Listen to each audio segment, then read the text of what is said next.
If someone called you a robot, would you be offended? Probably, right? After all, robots can't actually think for themselves. They just mimic humans by cranking out pre-programmed responses. But what if I told you that more than likely, you and most of the people you know are a certain type of robot? No, not that kind of robot. I'm talking about an ideological robot. Let's back up. In 2011, a Nobel economist claimed that liberals like him do a better job of understanding their opponent's political views than conservatives do. He said, a liberal can talk coherently about what the conservative view is because people like me actually do listen. A liberal economist can imitate a conservative economist, can pretend the reverse is not true. In other words, he was saying that liberals don't just mindlessly reject their opponent's ideas, and they're able to see all sides of an argument, while conservatives unthinkingly misrepresent the views they don't like. Whether or not conservatives or liberals are better at understanding their opponents isn't something we're going to tackle in this video. But it's an interesting question, and it's one that got George Mason professor Bryan Caplan thinking.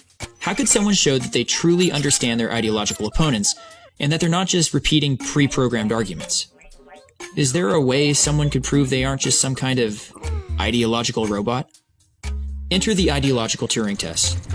In 1950, famed computer scientist Alan Turing created a test that assessed whether a computer had achieved human-like intelligence. In 2011, Professor Caplan wrote about an idea he called the ideological Turing test, a way of testing a person's ability to genuinely understand their opponent's political views. In this test, you talk with someone with opposing views and try to get them to believe that you share their viewpoint. If you're able to fool them, bingo. You've passed the test. The difference here is instead of testing a machine's ability to imitate a human, Professor Caplan's version tests a human's ability to imitate their opponent's ideas. But so what? Well, consider all the bad ideas in the span of human history. Consider that most of the people at the time thought they were doing the right thing.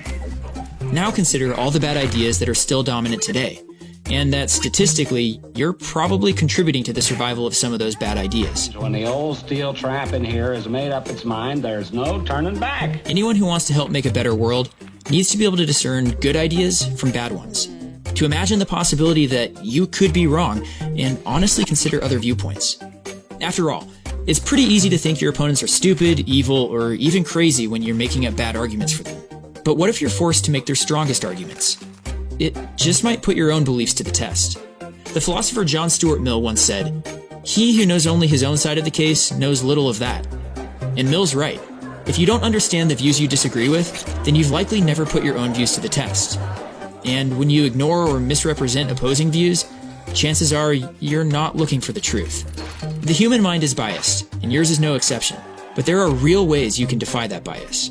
So, whenever you're about to write off your opponent's views, give yourself a mini ideological Turing test. See if you can describe their beliefs in a way that you can honestly tell yourself they'd accept.